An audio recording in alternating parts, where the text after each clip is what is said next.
with about a third of the people, it became cumbersome very, very, very quickly. So years ago, we tried to figure out what does it look like kind of in a new clothes, so to speak, and try to shed off some of the layers of systems and bureaucracies that churches can, unbeknownst to them, get themselves into. And that even shifted for us when Stratford came on to the mix, because we were just kind of a regular one church, and then Stratford joined the mix, and then we became one church with 2 locations. And we tried to figure out what that looks like as far as a model, and we were kind of into that 8 to 9 years and feeling fairly comfortable with kind of where we were, knowing that not every model and system is perfect, but you figure out the nuances of those things. And just as we were kind of hitting stride with that, Montague came into the mix, and they ruined our model. It instantly created kind of a repercussions very, very quickly. And I kind of shared with you the story this morning of the day we realized that we have to change how we go about decision-making processes and chains of command and accountability and all these kinds of things. And Tyler was asked by one of his people, can we go buy a new monitor? And Tyler, not knowing how any of the system works when it comes to those kinds of things, called me, and I'm like, you should be able to answer this question on your own, but knowing that we have a system in place of how these things are done, and it almost kind of made me nervous. I'm like, well, are you allowed to buy a new monitor? And I get a hold of our finance people, and that was really the day where we realized that what we were has to change, or Tyler is not going to have any freedom to go forward and do what he needs to do in his site, and I don't want to be babysitting those kinds of asks. Mm-hmm. So that was the day that things began to change, and I want to describe for you kind of what we were as one church in 2 sites, and then Tyler's going to share with you what we became because of him and Montague, which forced our hand to then, again, examine how our elders board functions, how our teams function in the context of our own sites, but yet in the broader concert of our 3 locations in one church. So I'm going to describe kind of this first slide. This is who we were. This is the fall of 2015. We had 4 teams of people. We had 1 elders board, we had 1 finance team, we had 1 facilities team, and we had 1 missions team. This group of people, they were responsible for all of these areas of ministries for both of our locations. So our elders board, they were the ones that were shaping the large cultural realities of our church, seeking God's direction, dealing with staff and holding us accountable, discipline issues in the church, all of those kinds of things. And then we had our facilities team. So we had 1 team of both of our sites that looked after both of our sites. And this team made sure that the snow removal was looked after, that our grass cutting was looked after, that if a wall needed to be painted, if a doorknob needed to be changed, this one group of people made up of both of our locations, they looked after both of our facilities. And then we had our missions team, where they set the tenor and tone for everything that we did as it relates to missions as a church, whether that was local partnerships or global partnerships. This group of people, 8 to 12, again, made up of both locations. They were the ones that kind of emerged from their praying, their planning, and said, here's what we're going to be doing this year. Here are our long-term partnerships. Here are our short-term partnerships. And these kind of 4 groups of people, our finance team was the one I forgot. They were the ones that just looked after the finance. That is as self-explanatory as it is. They were the ones that create the budget. They make sure the money's counted properly, that it's deposited properly, that we're spending money appropriately, that if we were over budget somewhere, someone would send an email through saying, wait a minute, you're a little bit over. And we'd say, that's fine, you sort out the money later. We're going to kind of go and do some of these things here in the meantime. And we've got a great finance team, because the finance team can be amazing or awful, and there's no in between. They are really good or really frustrating to deal with. And our finance people understand that ministry matters above all else, And if it means we have to rob Peter to pay Paul over here, then we'll do that if something is working here and something is not over here. They just love to find money in different silos and different banks kind of around our church funds to make certain things go where there seems to be some traction in those different areas. But everything at this moment was just one. We had one team for these four aspects of our entire church that existed in both Cornwall and in Stratford. And then Tyler and Montague come onto the scene and realize it has to change. And Tyler will talk through kind of what that change looked like. And I want you to see this. Fall of 2015, 4 months later, the whole thing changes and no one cares. And no one cares in our church because we just recognize this is where we have to go. So Tyler will explain this next slide. Yeah, so we had to make some changes because if I needed to buy another monitor, I couldn't call Phil to call the finance team to get permission to then finally go out and all that. It's just a long process. And we found that even with our facilities teams, all of a sudden we had a third site on, which was 45 minutes away, where the people who are already on the facilities team really don't know the building, don't know how things have worked, how long it's been since such and such has been replaced and whatnot. And our elders board are great at high-level vision, prayerful direction of our church things, but our elders in Cornwall and in Stratford don't necessarily know the people in Montague and vice versa. So we had to figure out a more efficient way of governance, essentially, in order to move forward. So you'll see here this shift that we made in our leadership was to keep some things centralized, so like our elders board, our finance team, our missions team, things we do representative of all sites that are kind of overarching things. But then we created what we called lead teams, which are teams at each of our sites in Cornwall and Stratford and in Montague that have a bit more of a finger on the pulse of what's going on in that site and what ministry needs to be done in that community and how we can best do what we have to do in those unique towns and congregations that we're in. And then as well, we started to create site-specific facilities teams so that naturally people in Montague, especially those who have been there for years, know the building better than the people who are on the facilities team in Cornwall and Stratford before, and have those more specialized, specific ways of organizing that. And that's just made it much more efficient. It's made us almost in some ways more autonomous, I guess, in how our decision-making takes place, but large decisions, big ministry vision things always go back centralized to our elders board, finance team, missions team for anything like that. Autonomous in the right ways. And we'll highlight that kind of as we go through, because autonomous does not mean I'm just going to take my ball and do what I want. Because some of you are like, yay, autonomy. And we're like, no, that's not what we're saying. There's an actual teamwork and a conversation, and we do these things together. But it allows our site teams, which are made up of our elders board on those teams, to actually talk about what expressions of ministry are we going to do in Montague, which are very different from that of Cornwall. To give you an example, Montague would tend to be a community that would be economically depressed. So we try to have a lot of ministries to meet very practical needs in the town of Montague. And Tyler and team have been wonderful at sorting out how and what that looks like. Cornwall, that's not really the heartbeat of our ministry, but we celebrate, and we have people there that donate all of the stuff that you need to do those things. Yeah. So it's a real neat space of how those things, but it's really how we flex our ministry muscles in our sites based on the needs that are present and how we want to respond to those kinds of things.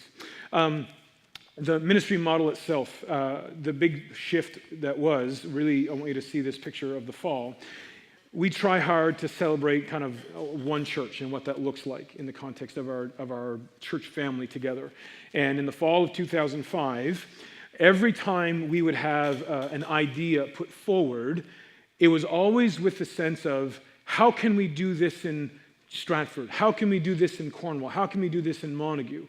And that had kind of worked itself out fairly well over the previous 9 years. And now with Montague on, that had very little people, very little kind of personnel strength to push some of these things forward, it became very frustrating very quickly to try to duplicate the ministries that we were doing in our different sites. So one of the large things that we did in the fall is that we had small groups. We all followed the same thing. In that fall, we had large community events, and we all did it together. In that fall, our children's ministries was duplicated. Our men's and women's mentoring were duplicated in both of our sites. And Montague comes along and throws a giant rock into how we do these things, and we realize that we just can't do this anymore. We were driven by the question, whenever, if it was Pastor Stephen or myself or someone else, it would be like, can we do this? Yep, but how do we do it there? How do we do this there? How do we take what was kind of thought of in Cornwall, how do we do it over in Stratford or vice versa? Montague comes on and ruined that and forced us to change because we just couldn't do this the way that we had done it all the while. And then Montague emerges from the ashes, and it changed how we went about our stuff together. And Tyler will kind of talk through a little bit of that whole shift. I think I went too far there.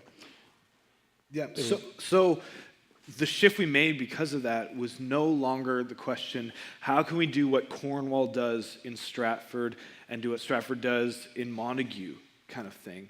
The question becomes, what do we need to do in our town? What can we do with our people, with the needs in our community, with the passion that God has given us in each of our locations? What can we do here? So it no longer became, I have to do the women's ministry. Which is weird for a 22-year-old guy to do the women's ministry. I wouldn't have done it anyway. Well, that's good. Yeah. And so we had this sense of, I guess, cooperative autonomy among our sites of, yes, there are core things we do together, like our major preaching series we do in sync together. We still do things like Christmas and Easter, some big cooperative events like that. But a lot of our ministry now is more site-specific, more what does this community need? And as well, we used to, at our elders board level, we have a benevolent fund where every first Sunday of the month when we do communion, we also take up an additional offering that goes towards meeting some of the specific physical needs of our congregation and those kind of things. And that used to be an elders board level decision altogether. Who do we know among our people that are in need of help or assistance that we can help with this? But when not everyone knows the people now, because we are 3 sites, this becomes more of a site-level conversation. So instead of bringing this to the full elders board, I sit down with the elder I have with me in Montague and with our lead team, and we talk together about, okay, do we have a better sense of what's going on at our site? How can we best meet the needs of someone in our congregation who may need assistance in that way? So it went from being how can we do this here to what can we do here at our site and really flourish. Our elders board, about half of it became a benevolent conversation where Tyler would spend 15 minutes explaining who Sally was, why she was in need, and why we should give her $300 or $400. Because our benevolent ministry is a substantial ministry in our church where every year we would give somewhere between $35,000 and $40,000 away to people in our towns who are in desperate spaces of need. And we love this ministry, and it was getting to the point where it was frustrating of listening to Tyler kind of argue for why they needed help. So out of a space of trust and cooperation, you just do what you need to do to come alongside, and we do what we need to do in Cornwall. Stratford just does what they need to do in Stratford, and that fund is just kind of disseminated through that site-level ministry, which is a huge change for us. There's accountability checkpoints all along the way, but that was one of the big expressions of how that changed in our church life. One church, 3 sites. This has been a challenge, and we have not hit our stride in this area at all. We are in constant kind of communication with our people through a variety of means of gathering information about who we are as a people. And I know that some of the feedback that comes in is around we have to figure out ways to celebrate our oneness the way that we used to. It's a bit trickier now because size is an issue. We don't have, the only place that can house us is the Delta or the Confederation Center of the Arts. And to rent those spaces for a day runs you about $9,000 to $10,000, which we don't think is great stewardship.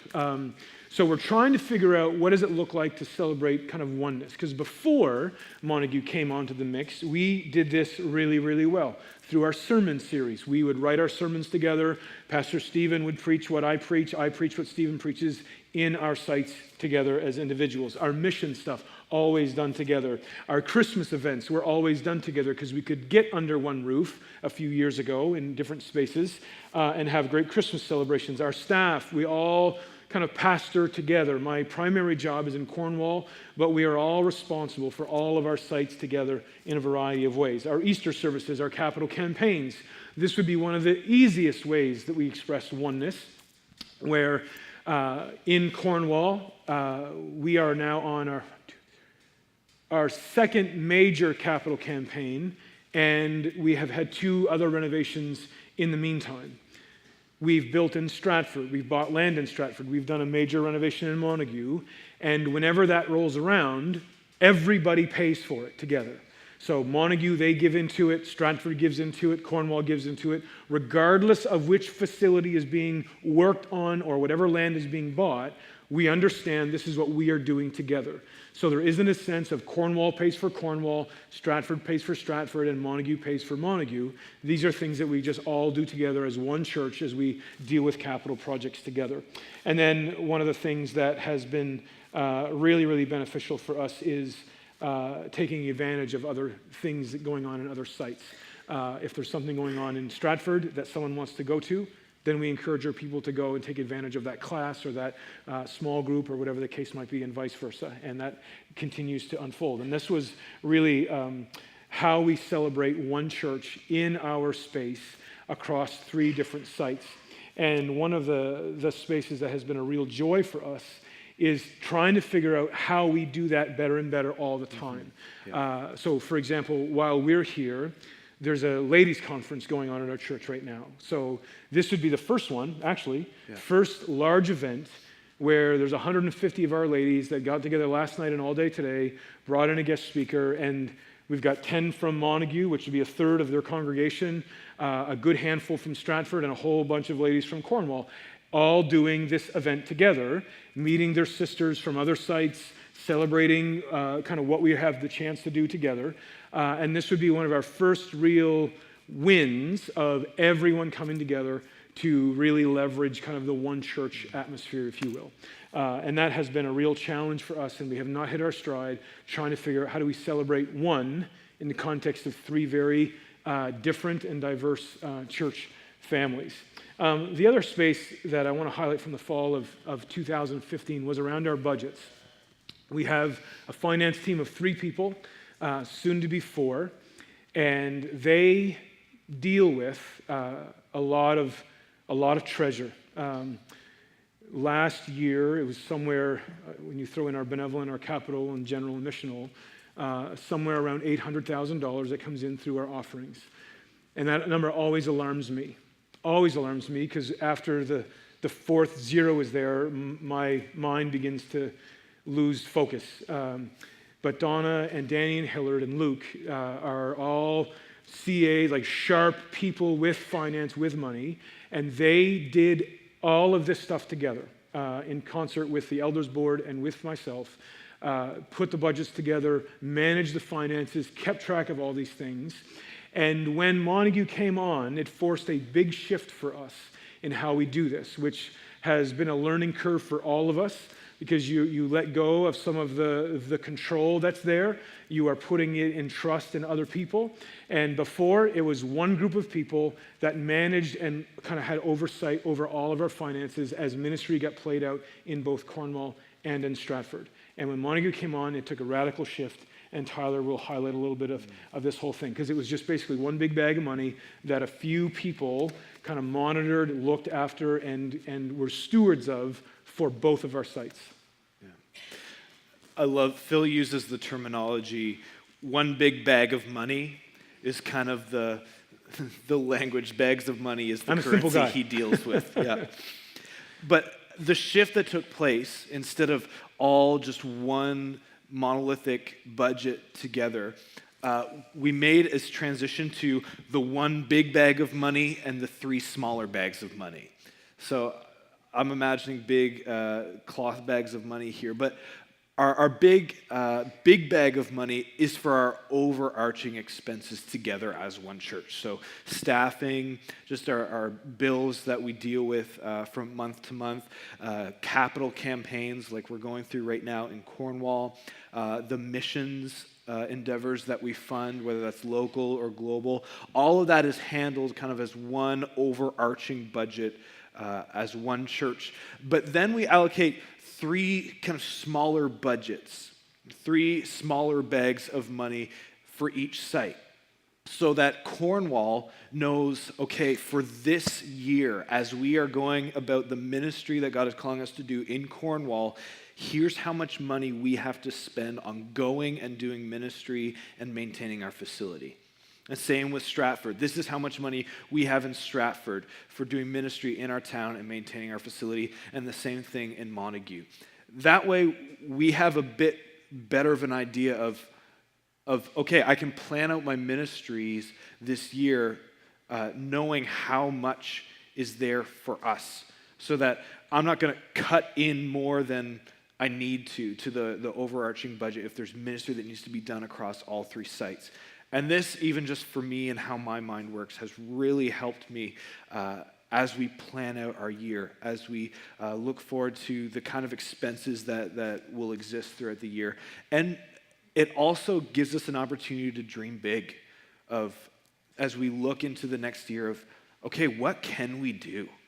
Like, it gives us an opportunity to really prayerfully seek and get excited about the opportunities that we have with the resources we're given and the people who are on board to do it. So this has helped with our site team models now at each site, and facility team at each site. We now have a budget for each site as well that makes it just all the more streamlined now that we're three different locations.